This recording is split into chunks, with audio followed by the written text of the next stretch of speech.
साहब जूजा जी के गिरा दे तू। ये होता है प्रोग्राम हंसी मजाक खूब आगे बढ़ो। चाभो मोरो चाभो काथी रे मलाई बड़ो। अच्छा बिट्टू जी राउर घर ठीक है। अच्छा यही गांव के हैं। हाँ तब बिट्टू राउर नाम ना रही हो ना राउर नाम चेंज होता। हाँ रउआ के एगो रोल देवल जाता। थोड़ा देर खातिर राउर राउर चेंज होई राउर बिट्टू से नाम हट के रही जानता निका राम का नाम रही राम। भैया सिटी के में से आवता तनी कंट्रोल करो ना मेनू तो कम करो। तहर का नाम हो राम। राम का नाम हो राम। बहुत सुंदर बहुत सुंदर बहुत सुंदर भाई राम जी। बाबूजी के नाम का है जतन राय। राम जी जतन राय के लड़का रहो। जतन राय के तो लड़का राम जी ना रहो कह कि जतन राय के लड़का ना ना है के का काथी ना हो काथी ना हो लड़का के को जतन राय के ना हो। हाँ जतन राय के लड़का ना है क्लियर कर ना है काथी ना है रे हां के कर हो रे क्लियर कह क्लियर कह कि जतन राय के रोल हो ई रोल करे के बाद फिर कह कि जतन राय के लड़का ना है जतन राय के लड़का ना है। ला लड़का पलट गए भाई पलट गइल रोल बा तो पलट ही के पड़िए जब काजी। हां जतन राय के लड़का रुआ नहीं बहुत सुंदर रुआ। बाबूजी के नाम का हो तो राजा दशरथ जी। हाँ राम जी के कर बेटा रहले हाँ राजा दशरथ जी के। तो राउर पिताजी के नाम का हो राजा दशरथ राय। चलेगा चलेगा दशरथ राय चलेगा चलेगा बोल दिए तो चलेगा चलेगा। दशरथ जी का रुआ लड़का है। माई रुआ कय गो बालो 3 गो। वाह वाह बाबू पर तो भीड़ परत होत हो बहुत बहुत भीड़ के का बात बा। राम जी के 3 गो माई रहले लहले। हां कौशल्या जी सुमित्रा जी के कही जी 3 गो माई रहले क्लियर बा। राउर माई के नाम का है शांति देवी। ये मतलब शांति देवी के लड़का राम जी थोड़े रहो ना। देखो माई के नाम हम पूछा तनी के कर राम जी के। हाँ आ तू अपना माई के नाम बताओ तारो सुनो हम बताओ तनी अपना माई के नाम कहाँ बताओ जाला गाँव में ना मोहर में। हाँ गाँव में भूलैबा 2-4 गो टोला टॉप के ने तो वहाँ बाबूजी के लोग जाने ला। हाँ बाबूजी के नाम बताइए पहुँचा दे लेकिन माई के नहीं हर बाबूजी के कोई ना चिन्हेला। माइयो जा रहल बड़ी घूमल बड़ी तो लोग माई के चिन्ही तू ही ममहर जाता रह मान के चलो भूला गई दूसरा टोलवा में कोई से पूछबा अपना बाबूजी के नाम बतेबो तो कोई बताई ना।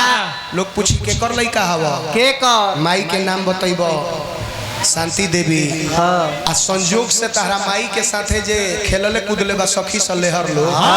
अगर जो खास करके उ लोग भेटा जाई आ कह देबो कि शांति देवी के लइका है तो उ लोग कही अरे बाप रे है संतिया के लइका है। अरे बाप रे बाबू हमार कथा ना सुंदर हो गेल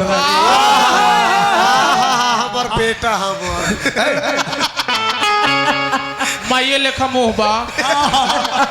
बहुत सुंदर। तब से रुआ माई के नाम रही कौशल्या जी का नाम रही कौशल्या। बहुत सुंदर। आइए स्वागत है हमारे दल में। तैयार करावा तो जल्दी हो लइका के जल्दी तैयार करावा धनुष तुरे के बा लड़का के तिवारी करो। गुरु विश्वामित्र जी का आदेश हो गइल बा। अरे तब उठा हुराम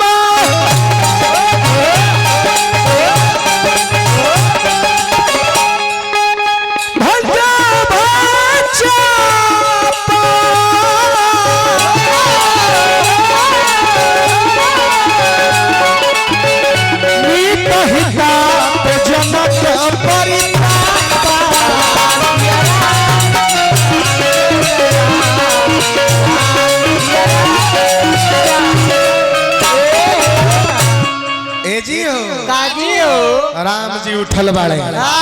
मतवाला हाथी के तरह चलल बाड़े। तैयार करई ले बाबू ताको ताको त हेने ताको त अरे बाप रे है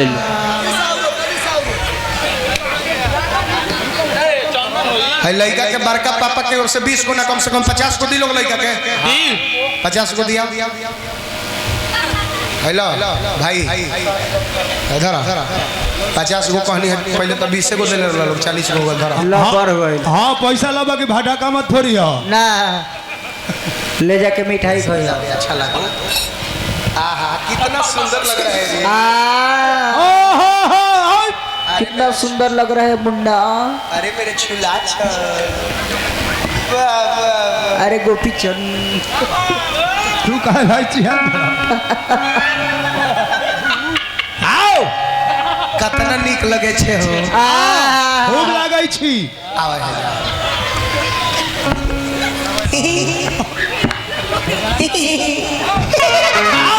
धनुष कहाँ बा धनुष ले आवत हो धनुष लाबो अरे ना ओतना पर ना छोटका दलो छोटका दा ढीला क तू यही बोल ली हाई ले ला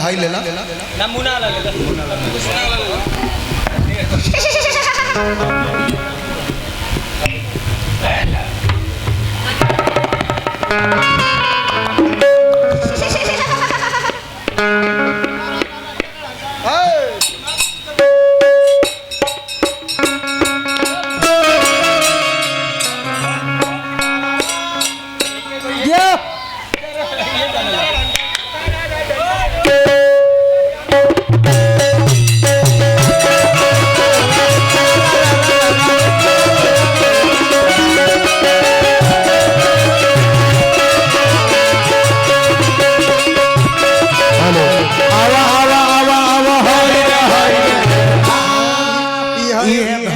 मानी तो देव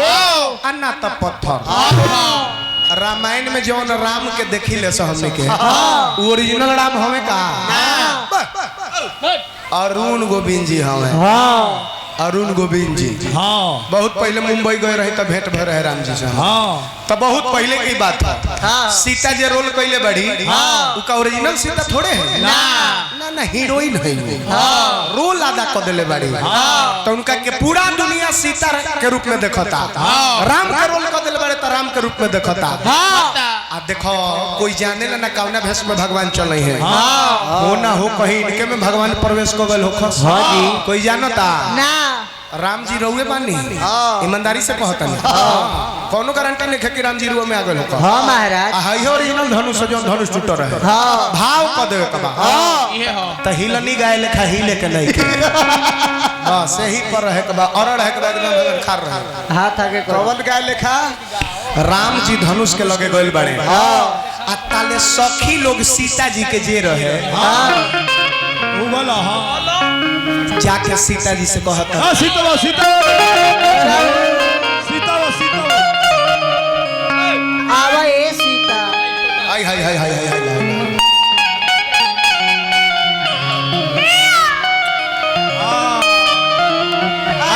आगे बढ़िया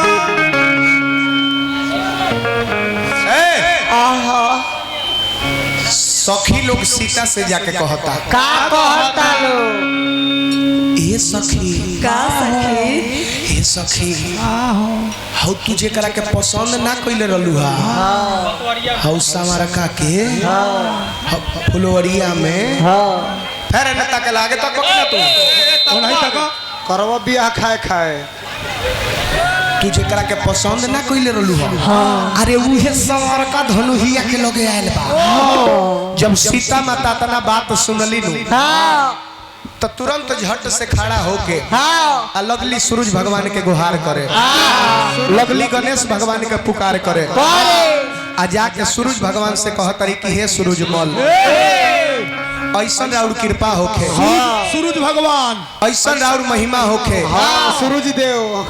तनी कोरस के कम कराओ ना ढेर बोलता कोनो सीटी लिखावता ऐसा राउर कृपा होके हे प्रभु फिर तक ले मारो होने तक बक ना तू लेके भगवा का ऐसा राउर महिमा होके कि हौ जे संवरकु धनुहिया के लगे आयल बड़े उनके से धनुषवा टूट जाओ आ उनके साथ में हमार सदिया झूठ जाओ सीता माता दोनों हाथ जोड़ के हाँ यह सूरज भगवान हो आँख मुदो हाँ आँख मुदो ध्यान धरो। आँख मुदो आँख हाथ जोड़ो आँख मुद तू आँख मुदो आ प्रार्थना करो अस्थिर चुपचाप रहो मने मने गोहराओ कि उनके से बियाह हमार हो जाओ। आहा। सीता जी को हतारी अरे उगालो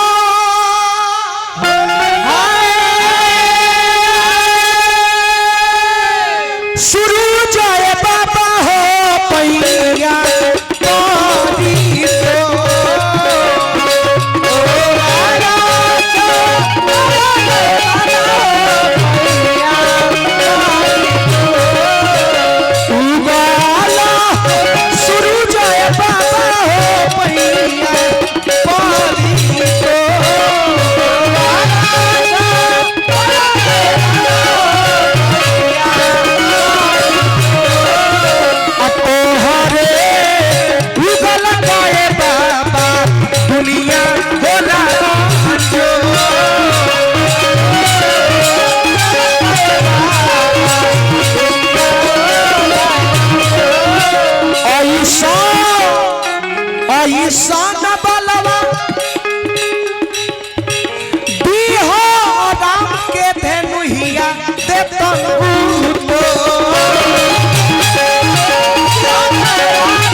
अपन मन में गोहराव तरी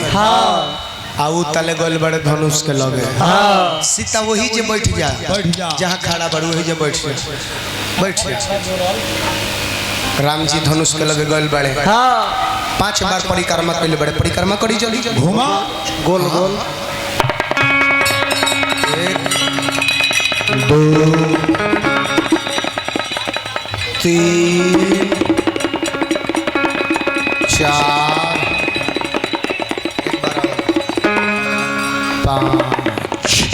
यही पर भरत यादव जी 51 रुपया का पुरस्कार राम विवाह पर खुश होकर के दिले बनी प्रशंसा हार्दिक हार्दिक अभिनंदन नारायण जी बनौले रखे राम जी कुल गुरु के प्रणाम कईनी अपना गुरु के प्रणाम कईनी सब देवी देवता के प्रणाम कइला के बाद धनुष पर हाथ लगावो तनी एगो है जा लगाई धरी उठाई ऊपर उठाई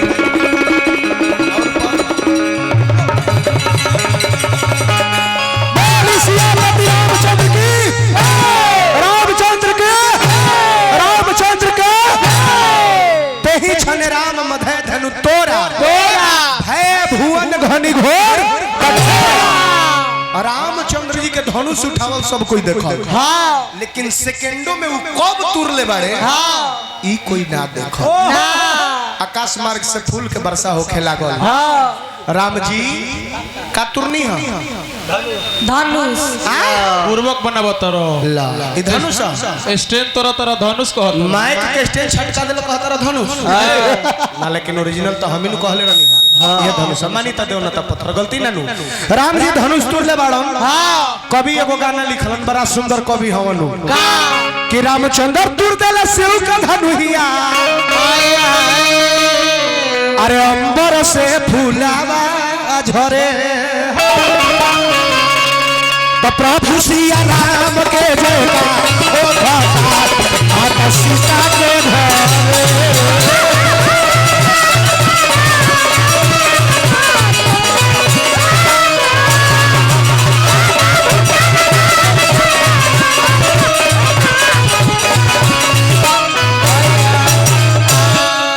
धनुष टूटला के बाद में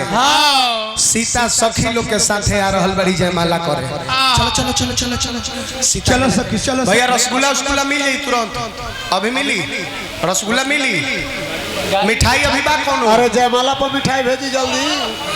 जल्दी 2 मिनट के अंदर 1 2 3 4 रोरी चंदन अगर अधिया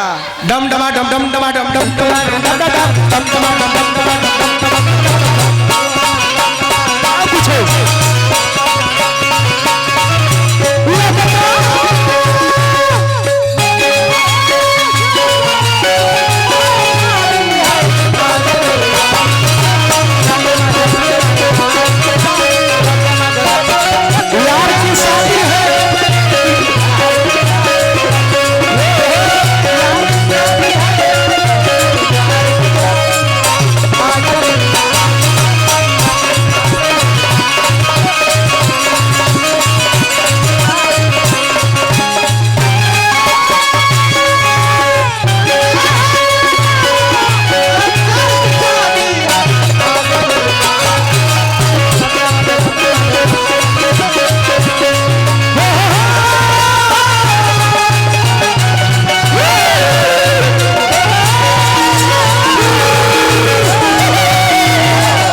तारा के जब सिंह के आवाज मर रहा तो कुत्ता आ गइल हो गए कुत्ता बोला दे मर दे फेर मारो बोला अरे भाई ये कुत्ता भाई कुत्ता ओने ना एगो तोहरे लेखा कुत्ता हमरो में बा बाबा सिंह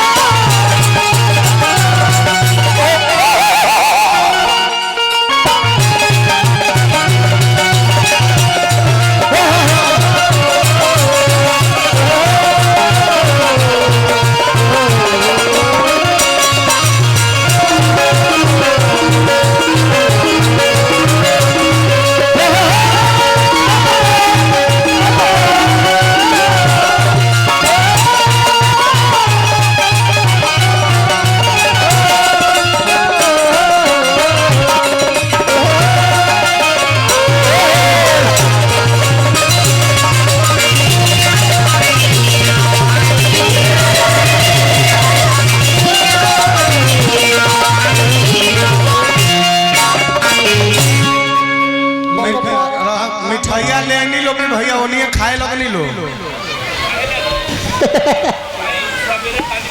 का भाई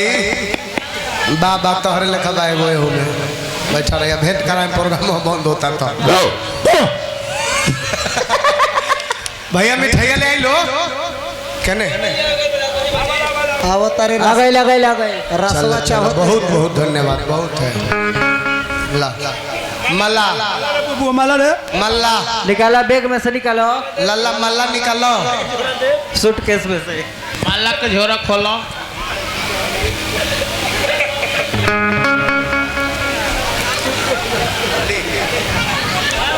सीता का उठावा उपिक लाहौर रखा ला ला लहंगा तो नाच लेली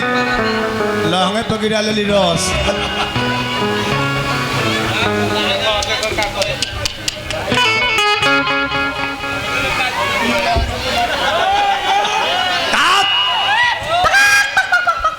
रहने मर्द हसत का है बिया खिया तनी सन आओ धकेले आवो सखी के ले जा धकेले सखी के संभाल के ले आओ आराम से हर हम है तब की ना का देख खाए कोले बरो बिया मतलब मेहरान लबे चन हो गइल ना मुंह देखे के फिर में तोहरे नु हां संभरी हले जाके करा बात अने और हां बता आई हम कौन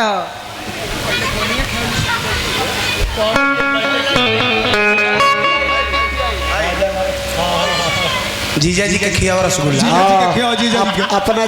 जीजा जी के खियावो पूजा जीजा जी के खियावा जीजा जी से खा खियावा जीजा जी के हैनियो के लोग के लौके जीजा जी के खा हाँ जीजा जी के खियावा जीजा जी के तू हेने आओ पहले पीछे रह साफ जीजा जी के कुत्ता जैसा लुलचावत रही रे साफ ढाला गिरते न के कमिटी के भैया इनका हाथवा में नेग उग दी लोग की देश साली के हाँ साली के नेग होला तो रात भर लुलचा 200 भेजी हाँ शादी ब्याह में खर्चा ए महाराज शादी ब्याह में खचरा के हर होला खाचरा के घर दूगो सह दे, दूगो सह दा लोग हमरा के। दूगो सह नहीं खे कोई भी। एगो सही मिली। अबे अजी दूगो सह टकिया हवा। ए भाई रोको। इधर आ। दे दे। 200 लाओ। सगो इनका कैसा गुंडा के दे दे। सगो साली के दे दा, सगो ने सार बैठल बारू के दे दा। खियाओ मिठाई खियाओ। आरती के थाली रही तब न मजा आई। थाली नहीं थाली नहीं खा सारा खा ले रे भाई। बोलो प्लेटो उलेट नहीं खा कुछ प्लेट नहीं खाए महाराज बहुत कमी भाई जब तो है झलवे दे उद्घाटन वाला छिपवा है मेरा फूलों का है ना फूलो नहीं खे भैया बहुत कुछ कमी भाई जब कच्चा फूल खियाओ यही पढ़ने को रख दिया खियाओ इनका के मिठाई साफ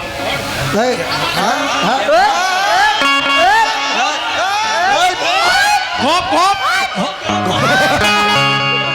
साफ जूजा जी के गिरा दे तू। हाथ ये होता है प्रोग्राम हंसी मजाक रात भर।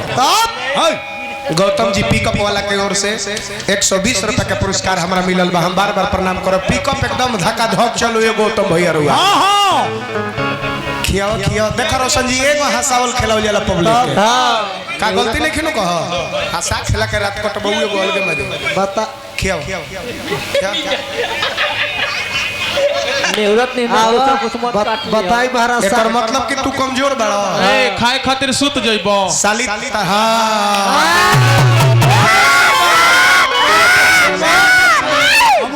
उनका से खियो अब ये भइल मरद के काम साली के हाथे खा ले तो निसार का आधा तू खियाओ उनका के तू खियाओ तू खा जे हो ललचा के खा जे के बाद मुंह खोला साली के मुंह में खियावा मुंह में तू मजाक कइले बड़ू तो ई ना करी खिया दो लागल बकाए में हां कनिया के बारी बा ए महाराज सब तन खा गइली हो खाली सालिए के खिवाई है ने पहले के ला अपने के ला सकी चल इनका मिठाई दो इनका के अपना मर्द के खियावा सारल बा कहां बा सर बाबू अब देखी कनिया खियावे जाता री दुल्हा के अरे बाप रे तो दुल्हा तो 20 मरल है भाई तू खियावा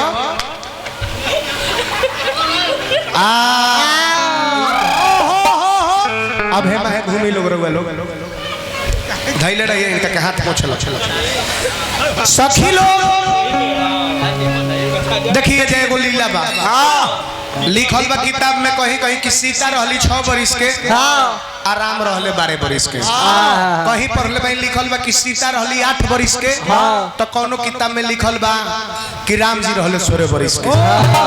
मतलब सीता 8 तो राम 16 सीता 6 तो राम 12 अतना आधा आधा के मर्जिंग रहे तो एक हाथ राम जी लंबा रहले केकरा से सीता से आ राम जी से सखी लोग जब कहल कि मुड़ी झुकाई तो मुड़िए ना झुकावत रहले तू तनी निहुर के रह निहुर हां तनी नाव के रह 10 के जाई है 11 के फेनाई हो ए जी काजी